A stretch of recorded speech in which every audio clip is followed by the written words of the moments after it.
it's not the officials' fault. They're applying the laws as are written, which is another big talking point this morning because of the Onana handball. Now, I think, I'm not sure that anyone knows what handball is anymore. And if you change it every year, what do you expect? I was in a room full of journos last night after the game just having a chat about the penalty decision at Chelsea, the penalty decision at Goodison Park. And we were all asking whether or not, whether the sort of application of the law, the constant changes, what's a foul, what's not a foul, what's handball, was all scrambled our minds. Certainly, Sean Dyche, the Everton manager, was not happy with the decision, which he thinks was a game changer. That's incredibly frustrating for all. I think it's putting too much pressure on the officials because that clearly he's just slinging himself to try and block a shot. He's not deliberately trying to handball that. He's not even looking, just literally trying to block it. The ball now travels so fast. How on earth are you meant to go, they say unnatural. It wasn't unnatural. How are you meant to sling yourself into a natural position? What does that mean? I have no clue. And that's really interesting because he talks there about deliberate. And I think, when you look through the law book and you speak to the people who apply the laws of the game, the issue here is the way that the law is written.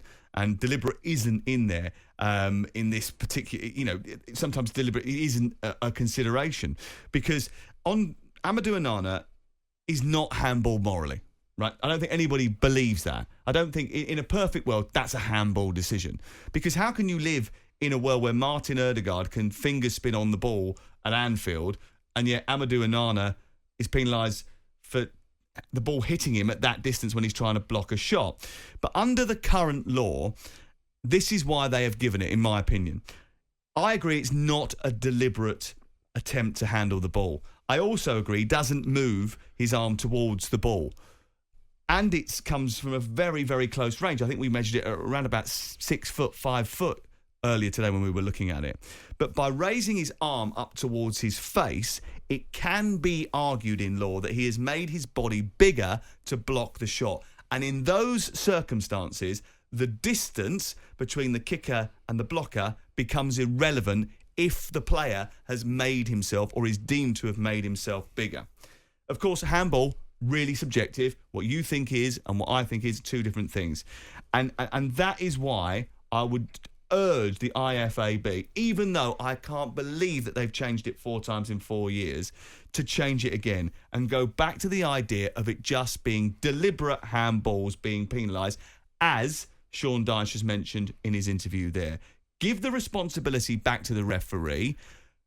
You keep banging on about the fact that he's the sole arbiter and he has to consult the monitor and it's not the VAR refereeing the game. Let him or her make the decision on field. They can make the judgment call with their years of experience as to whether or not they believe it's deliberate or not. Because I don't think any of us believe that was deliberate. It sounds so simple, just to add a word into the law book, but sometimes that small word can make all the difference. I think you're spot on.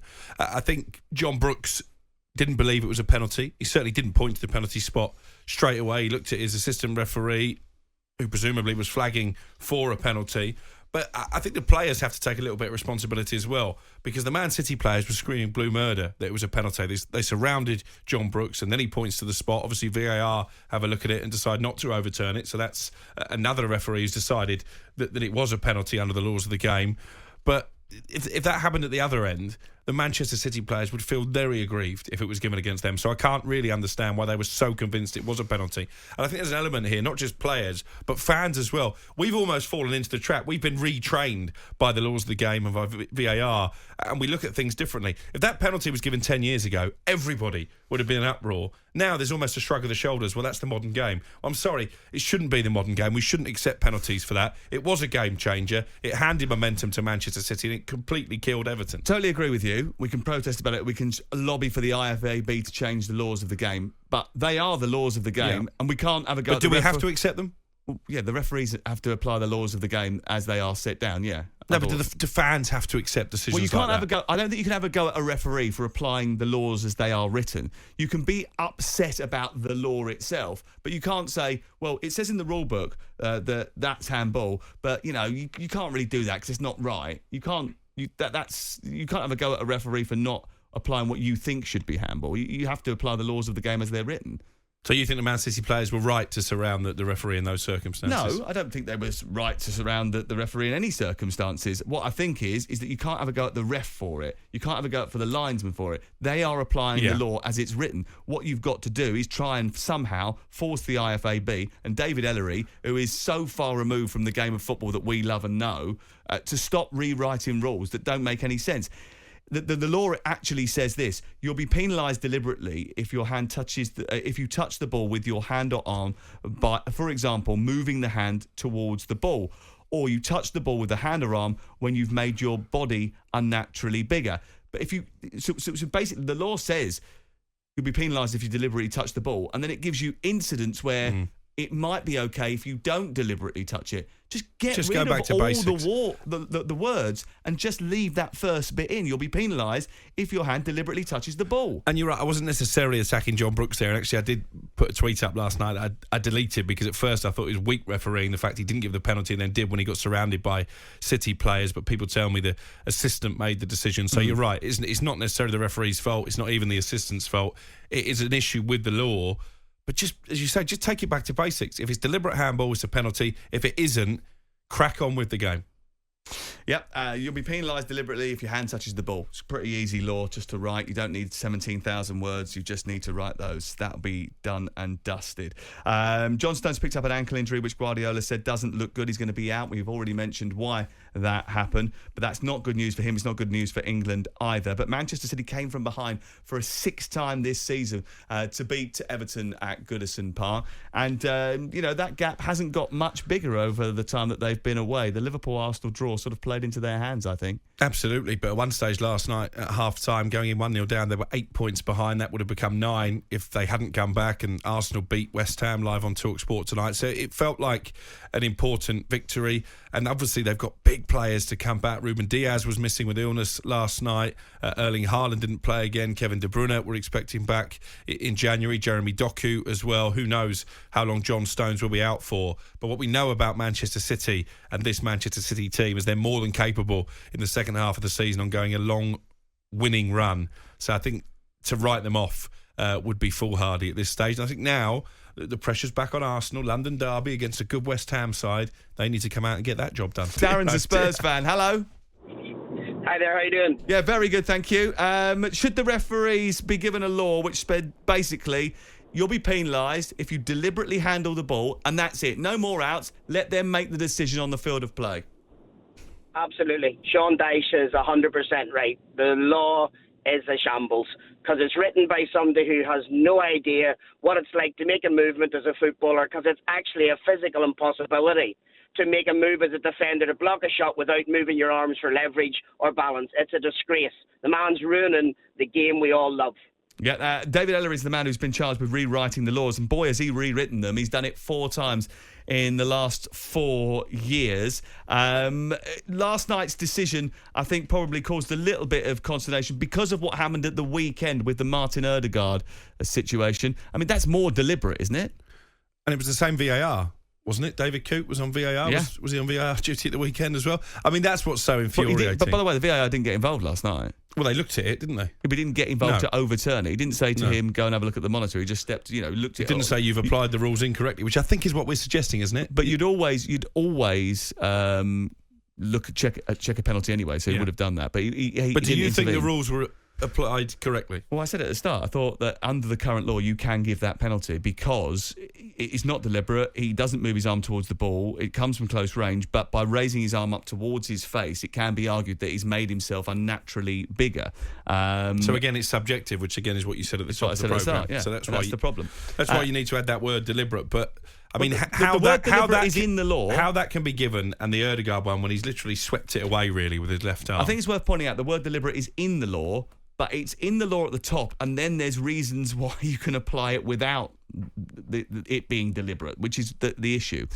Sam, deliberate was removed because defenders had cottoned on so that they could sling themselves at a shot with their arms outstretched and get away with it. Surely stopping a goal-bound shot in that fashion can't be right. I think I could argue Onana was protecting his face on this occasion. Yeah, I agree.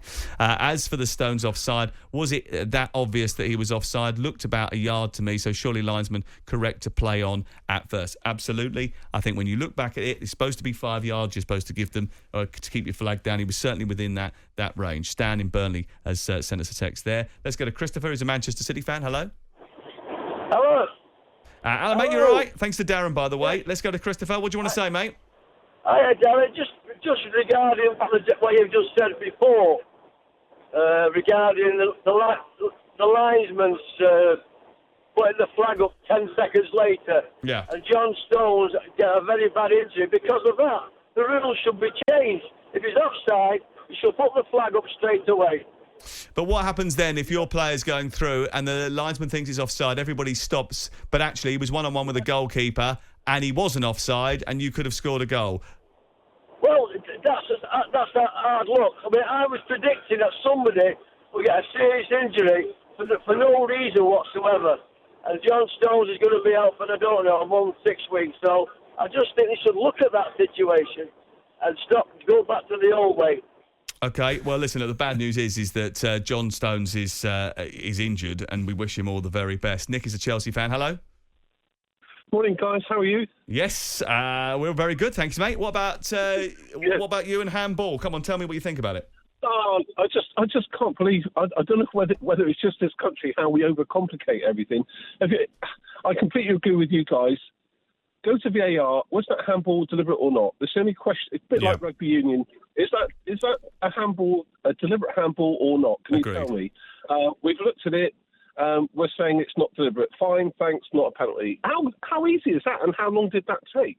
But you're watching it now. I've been to games at Stamford Bridge, and you're stood there in the crowd, or sat there in the crowd thinking, how long is this going to take? What are you really checking for? When you see it back later on, you're thinking, why are you even checking it? Well, you had one last night. You had one last night where you were standing there waiting for ages. The play continued for miles after Amadou Ake was brought down inside the box. Exactly.